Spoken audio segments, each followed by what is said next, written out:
Olá, meus irmãos, minhas irmãs, né? Vocês que acompanham o nosso canal Obed Ferreira, Estudos Bíblicos. Estamos mais uma vez aqui para compartilhar com vocês de mais uma porção da Palavra de Deus, né? Caminhando em compreender, em conhecer mais e mais o nosso Deus, né? E durante esses dias estive acompanhando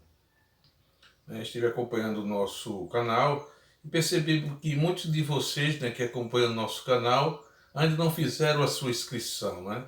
Então eu aproveito a oportunidade para fazer aqui algumas recomendações.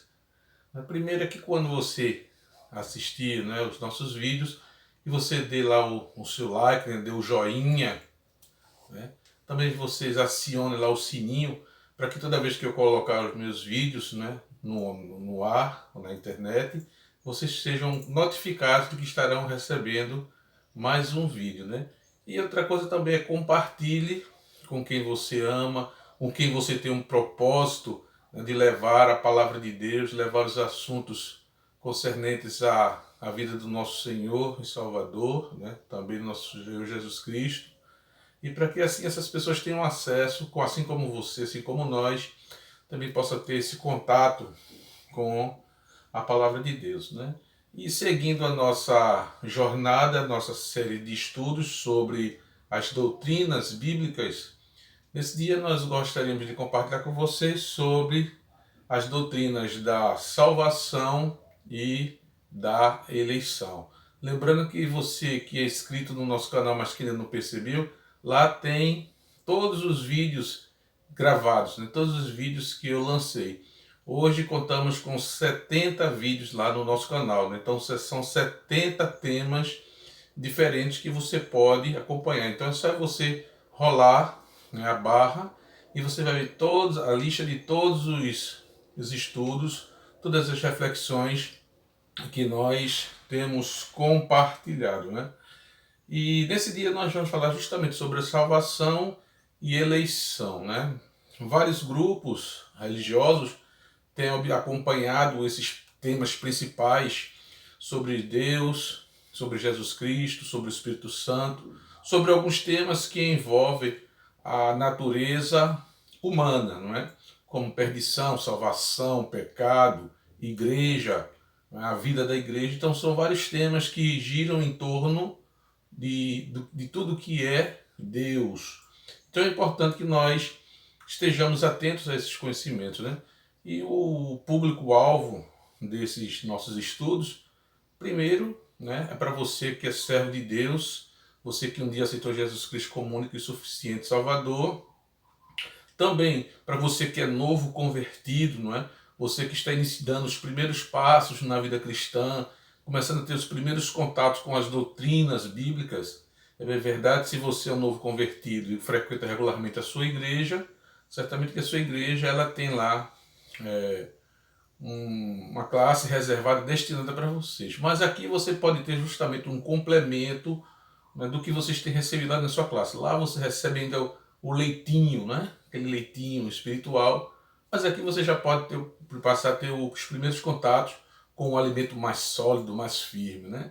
E também para você que ainda não se definiu com uma religião, ou mesmo que já tem uma religião definida, mas que quer conhecer um pouco mais, quer conhecer a Deus, então este é o lugar, né? Este é o canal apropriado para fazer isso. É por isso que eu digo sempre, compartilhem, não é, esses vídeos, esse canal, com outras pessoas para que também elas possam ter acesso à palavra de Deus, né? E eu gostaria de, neste dia, começar a nossa breve reflexão, né? Como eu sempre digo, duas coisas. Deixe sempre as suas Bíblias abertas, né? Deixe sempre suas Bíblias abertas. E, em segundo lugar, acompanhe realmente com atenção o que está sendo feito. Às vezes e normalmente eu faço os vídeos em curto, de 20, 25 minutos, né? O que para alguns já é muito, mas é um tempo suficiente para que eu possa fazer a explanação do conteúdo e você compreender tranquilamente. Estarei falando sempre pausadamente, né, dando algumas ênfases, mas de tal maneira que você possa, com o seu entendimento, com a sua compreensão, acompanhar nossa linha de pensamento.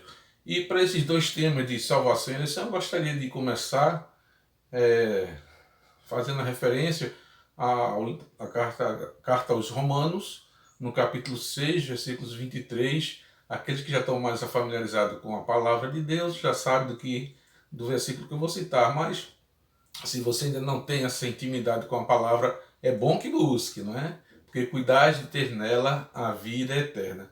E o texto de Romanos 6,23 nos diz o seguinte: porque o salário do pecado é a morte, mas o dom gratuito de Deus é a vida eterna em Cristo Jesus. A vida eterna, a salvação, a eleição, passam todos por Jesus. E como ponto de partida dessa reflexão e com base nesse texto, eu chamo a atenção para essa palavrinha mais. Porque o salário do pecado é a morte. Mas, e aí a gente volta aos anos lá atrás, das nossas aulas de português, quando estudávamos sobre conjunções, né? Então essa pequena palavrinha de 3 letras, mas na realidade ela constitui uma conjunção adversativa. E as conjunções adversativas, como mas, porém, contudo, todavia, conquanto, no entanto, elas exprimem uma ideia de oposição. Veja que essa conjunção aqui nesse versículo ela é colocada de maneira sábia, porque na primeira parte do versículo nós lemos o quê? Porque o salário do pecado é a morte. Ponto. A paga pelos nossos pecados é a morte. E aqui não necessariamente a morte física, mas principalmente a morte espiritual, a morte, ou seja, a ausência eterna da presença de Deus. E na segunda oração vemos o quê? Mas o dom gratuito de Deus é vida eterna em Cristo Jesus. Aí tem esse adendo, né? Em Cristo Jesus. Então essa vida eterna, ela tanto pode ser vida eterna para o bem, como para o mal como para o bem. A primeira parte nós vimos que o quê? Que é a morte eterna por conta do pecado. Mas aqui é a vida eterna por meio de Jesus Cristo. Então Jesus Cristo se opõe. Então a segunda expressão, a segunda oração, ela se opõe à primeira. Então por isso que é muito importante nós observarmos também a questão gramatical dos textos das Sagradas Escrituras. Então, quando nós nos deparamos com a palavra de Deus, com os textos bíblicos, não é? Na realidade também estamos lidando com uma gramática. Todos os povos, todas as línguas têm as suas gramáticas e existe entre todas essas línguas, todas essas gramáticas, os pontos comuns, né? Os artigos, os adjetivos, os substantivos, as locuções adverbiais. Então, existe sempre paralelos entre as diversas línguas, os diversos idiomas. Então, não é diferente com os textos das Sagradas Escrituras. Então, podemos e devemos fazer uso da ferramenta da linguagem, né? Da linguagem para também nos auxiliar, nos ajudar a compreender a palavra de Deus enquanto lida. Evidentemente que a ferramenta, o instrumento maior para a compreensão das Sagradas Escrituras é justamente o Espírito Santo de Deus, ele que vai dar o discernimento, o entendimento, vai trazer à luz, né, todo o entendimento da palavra. E também que a palavra de Deus, a Bíblia, ela por si só, ela se explica, ela se auto-explica. Algumas considerações normalmente eu costumo fazer antes de introduzir, né? A primeira é que continuamos a estudar, né, essa série de estudos hoje sobre salvação e eleição. E essa série de ações, na realidade, como eu disse anteriormente, é direcionada diretamente e principalmente para os crentes, para os servos de Jesus Cristo, né? Tanto os mais antigos quanto os mais jovens, os mais novos no Evangelho. Mas também para você que nos ouve e nos acompanha, que também interessa a você, tudo que diz respeito a Deus, né? E lá em 1 Pedro, no capítulo 1, versículo 2, ali nós somos chamados a viver uma vida de obediência e de santidade mediante o sangue de Jesus Cristo que foi vertido, que foi derramado ali na cruz. Então, 1 Pedro, capítulo 1, versículo 2, se você pegar a sua Bíblia e for lá olhar, né? Se você não tem tempo, porque o tempo é rápido, né? Mas você pode anotar, né, num papelzinho, no caderninho à parte, os versículos, as referências bíblicas, depois só ir lá e dar uma conferida, né? Quando nós falamos de Filho de Deus, e a gente remonta a passagem de João, capítulo 1, versículo 12, né? E assim, E todos quantos receberam a Jesus Cristo, deu-lhes Jesus o poder de serem feitos filhos de Deus, ao que crê em Jesus, né? Antes de Jesus, os filhos de Deus eram todos, porque todos reivindicavam a criação, a filiação de Deus. Mas com o advento de Jesus Cristo, agora, né, filhos de Deus serão agora todos aqueles que aceitam Jesus Cristo, que creem em seu nome. A Bíblia também fala de Jesus Cristo como unigênito, também como primogênito, né? Inicialmente Jesus Cristo é o unigênito Filho de Deus, mas quando ele veio à Terra, né, que cumpriu a sua missão aqui na Terra, ele passou a ser o primogênito de uma grande família, né? Então é importante nós salientarmos esses aspectos para saber que a origem, né, de toda a doutrina cristã está fundamentada na Bíblia, nas Sagradas Escrituras. No texto de Tito, capítulo 1, versículos de 1 a 15, aprendemos que a graça salvadora de Deus se manifestou a todos e não a alguns. Mais adiante a gente vai ver que alguns grupos religiosos, né, acreditam que Jesus Cristo morreu por todos e sacrificou por todos e todos serão salvos. Outros grupos acreditam que Jesus Cristo morreu por alguns e que alguns serão salvos e outros não, tá certo? Então, outros acreditam que todos serão salvos indistintamente da sua vida pregressa, independente de crer ou não em Jesus Cristo, mas terão sua vida salva, né? Então, a importância de se estudar as doutrinas é para fazer justamente a distinção entre as diversas religiões, diversas interpretações dos textos das Sagradas Escrituras. Também somos educados para uma vida de santidade. A palavra de Deus, ela nos instrui a levarmos uma vida conforme Deus propôs para o homem no ato da criação.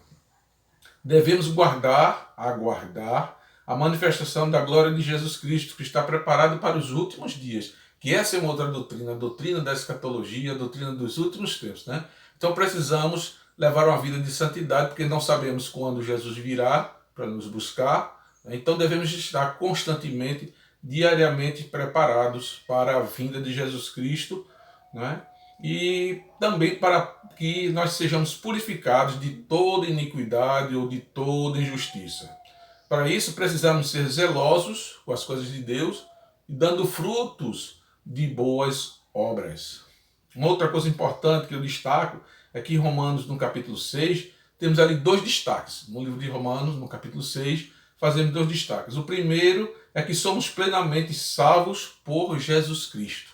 Salvos por intermédio de Jesus Cristo e não através das nossas obras. E que o pecado não terá mais domínio sobre nós. Não é? O pecado não terá mais domínio sobre nós. Evidentemente que continuamos pecando, né? Mas não por prazer. Ou seja, nós não sentimos aquela obrigação de pecar. Né? Pecamos porque enquanto estivermos nessa carne, estamos sujeitos ao pecado. Né? Mas sabendo que hoje somos pecadores redimidos e lavados pelo sangue de Jesus.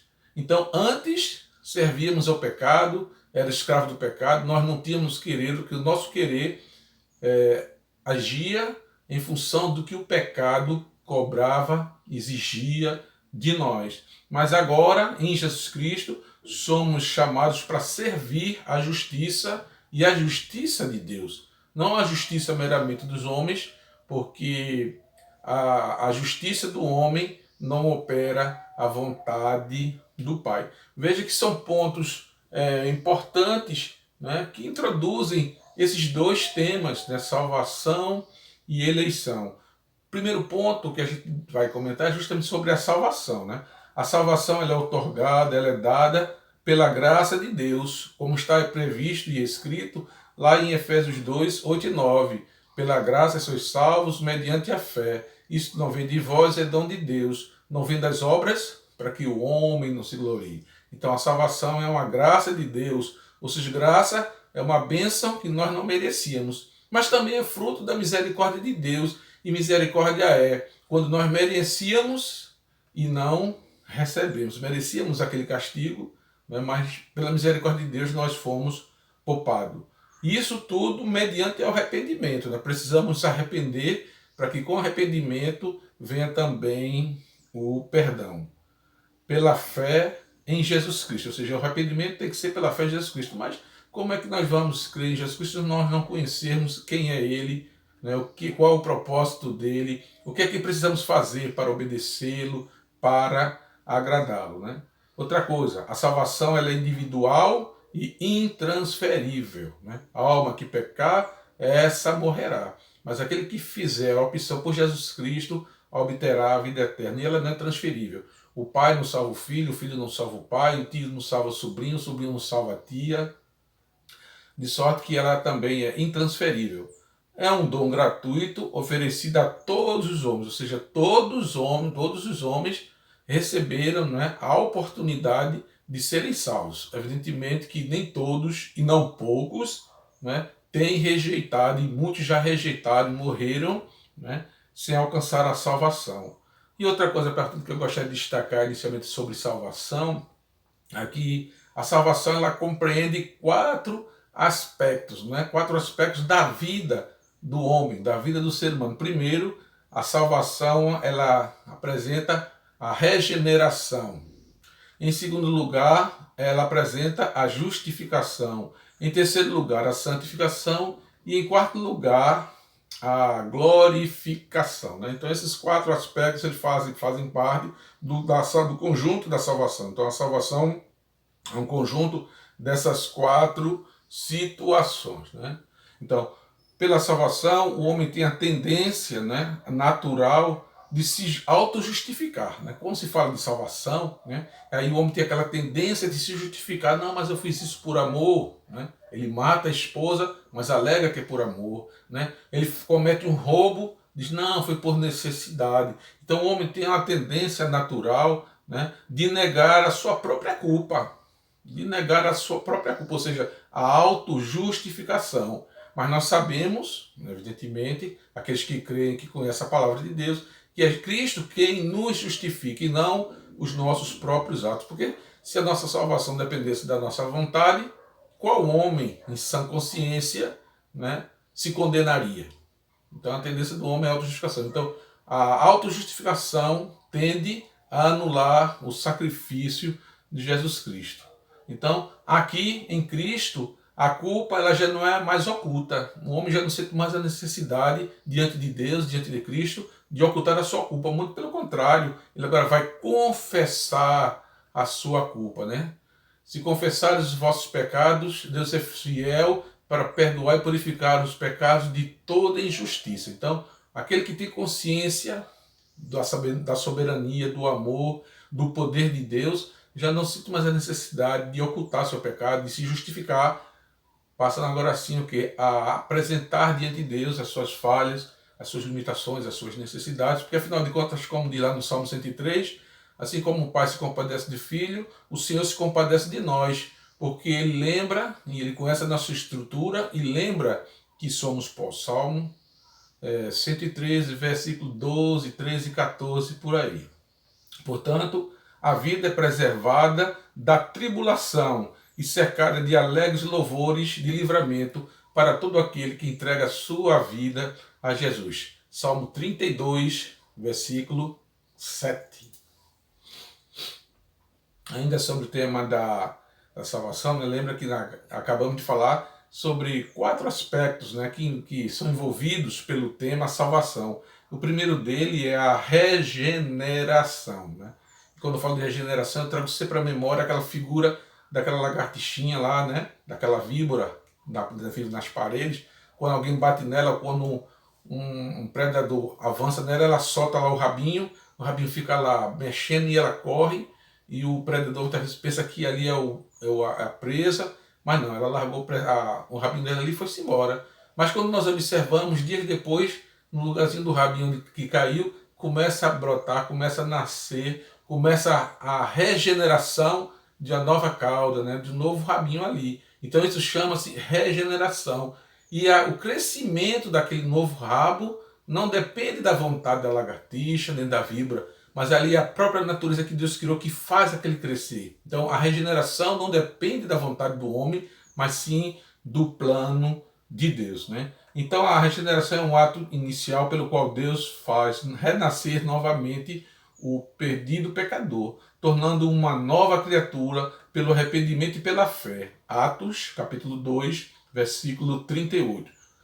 A justificação ocorre ao mesmo tempo em que a regeneração, ato pelo qual Deus, considerando o sacrifício de Jesus Cristo, absolve pelo perdão o homem de seus pecados. Né? Deus, quando olha para o sacrifício de Jesus Cristo, que foi feito ali por nós, então, tendo o homem buscado a Jesus, entregue sua vida a Jesus, agora Jesus é quem vai justificá-lo, né? Jesus é quem vai justificá-lo, então Deus vai e absolve o homem dos pecados, mas diz, né? Vais e não peques mais. Evidentemente que aqueles que não têm pecado faz-se mentiroso, como a própria Bíblia também diz, mas pecamos, mas não pecamos contumazmente, não temos prazer no pecado. Porque se tiver o prazer do pecado, muito provavelmente ainda não entregou sua vida a Jesus Cristo. Em terceiro lugar, justamente a santificação. É o processo pelo qual o homem realiza os propósitos de Deus para a sua vida. Então agora, sendo regenerados, sendo justificados, o homem agora vai viver, ou vai buscar viver uma vida de santificação. Né? A cada dia o homem vai se aproximando mais de Deus através da oração, através do estudo da palavra, através da comunhão entre irmãos, o compartilhar da palavra, e assim o homem vai desenvolvendo uma vida de santificação. E em quarto lugar é a glorificação. É o ponto culminante, é o ponto máximo da salvação. E essa glorificação só ocorrerá quando Jesus Cristo raiar nas nuvens, né? Que aí sim iremos morar com Ele, faremos com Ele morada por toda a eternidade, ao lado do Pai, ali. Então nós vemos isso em Romanos capítulo 8, versículo 30.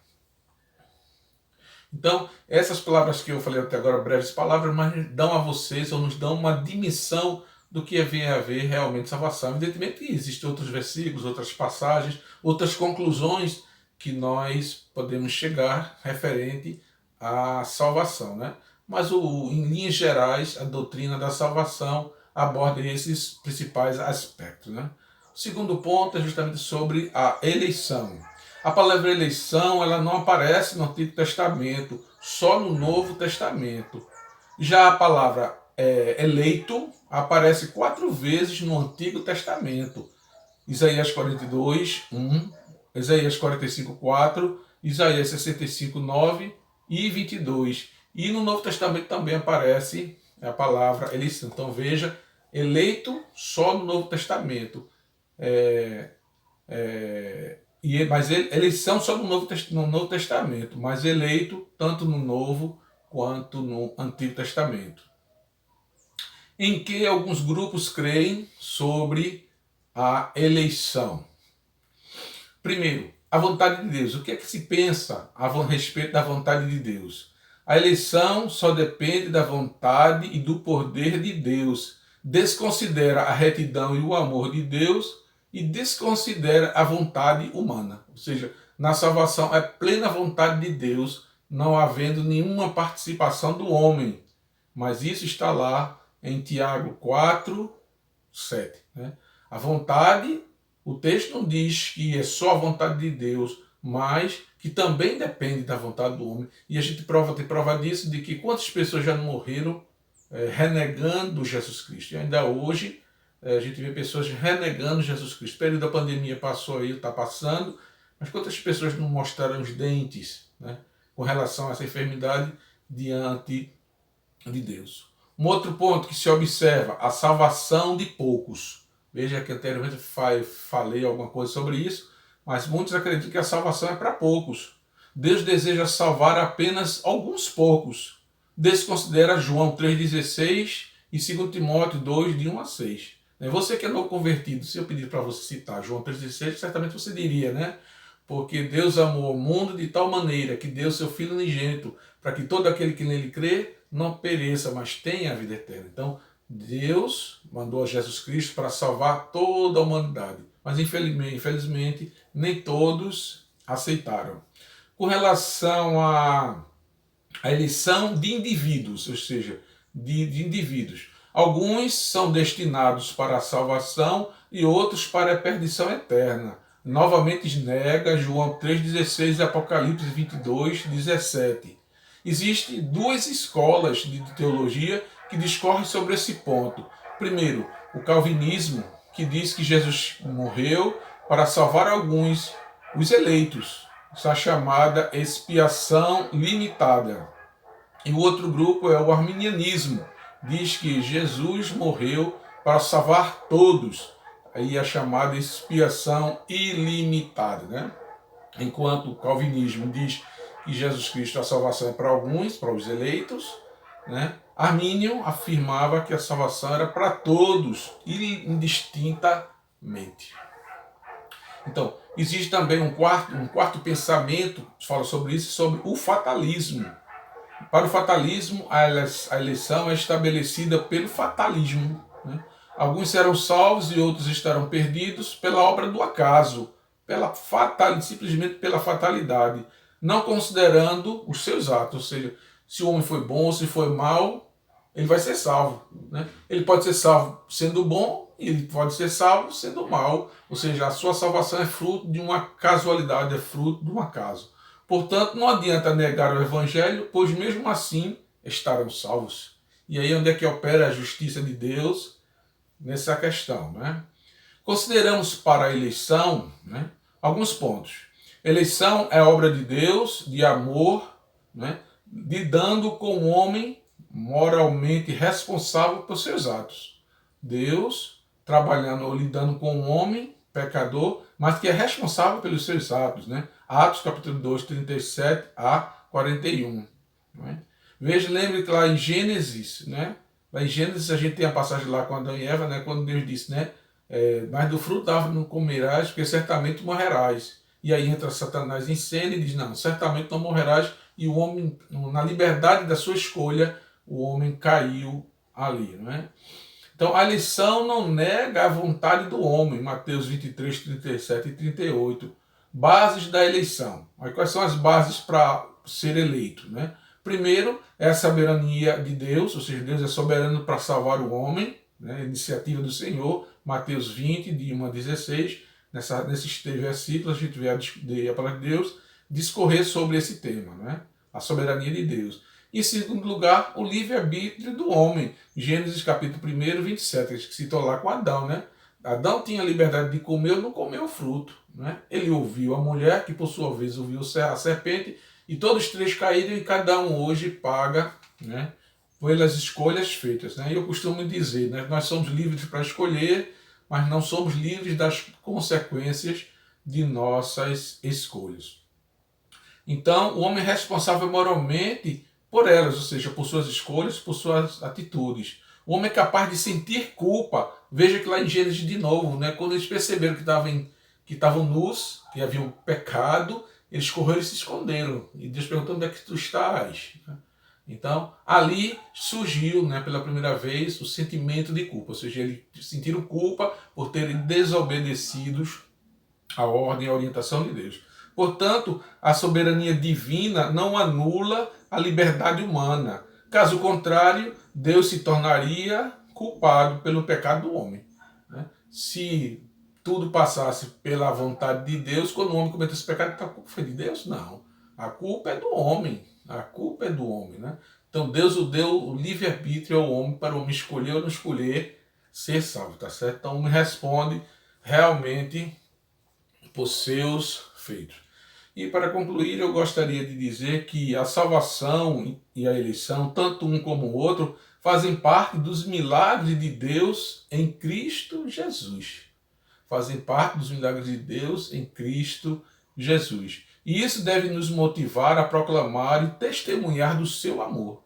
Veja agora que nós temos essa compreensão tão grande. E o desejo é que ao final dessa série de estudos sobre doutrinas bíblicas, né, a nossa memória, o nosso entendimento, o nosso testemunho, ele tenha crescido de tal maneira, né, que agora nós possamos transbordar, proclamar isso para outros. É por isso que eu digo sempre, você que é inscrito no nosso canal, né, compartilhe com outras pessoas sobre isso. Se você assiste os nossos vídeos, acompanha o nosso canal, mas que ainda não é inscrito, como eu disse, dê lá seu like, lá tem um legal, dê um legal, né? Acione o sininho que tem ali do lado, o sininho, e compartilhe, principalmente compartilhe dessas verdades, porque são verdades não minhas, mas verdade da palavra de Deus, que trará salvação, trará alegria, alívio, um alento, um lenitivo para a vida de tantos que se encontram aí sofrendo, né? Então, que essa série de estudos ela possa despertar em nós o desejo de testemunhar e de proclamar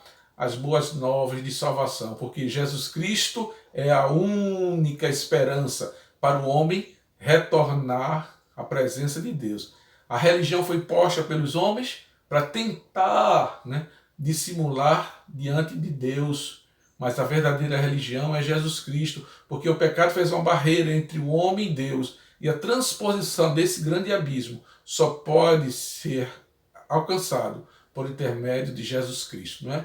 Que o Senhor Deus nos acompanhe, que o Senhor Deus nos oriente, nos perdoe e nos ajude a prosseguir, não é? Buscando conhecê-lo cada vez mais, tá certo? Tenham todos um bom dia na presença do nosso Deus, né? Oremos. Senhor, nosso Deus e nosso Pai, graças te damos, Senhor, pelo teu amor, pela tua misericórdia. Te agradecemos também, Senhor, pela tua palavra escrita e pela tua palavra revelada, pela inspiração que tu conferiste, ó Pai, a cada um dos teus filhos para registrar as tuas vontades, ó Pai. Por neste livro, Senhor, que se encerra a tua palavra, a tua revelação para todo homem, tá certo, Senhor? Então te agradecemos, ó Pai, por esta tua palavra. Te agradecemos pela oportunidade neste dia nós estarmos na tua presença, juntamente com todos os nossos ouvintes. Ajuda-nos, ó Senhor, cada dia mais compreender e obedecer a tua palavra, levando uma vida de santidade. Fica, pois, conosco, em nome de Jesus Cristo. Amém. Pronto, meus irmãos, meus amigos, ouvintes do canal Obed Ferreira, Estudos Bíblicos, não é? Chegamos ao final de mais um vídeo, de mais um estudo, de mais uma reflexão. Querendo Deus, estejamos novamente em um próximo encontro, onde compartilharemos da santa, maravilhosa e poderosa palavra do nosso Deus.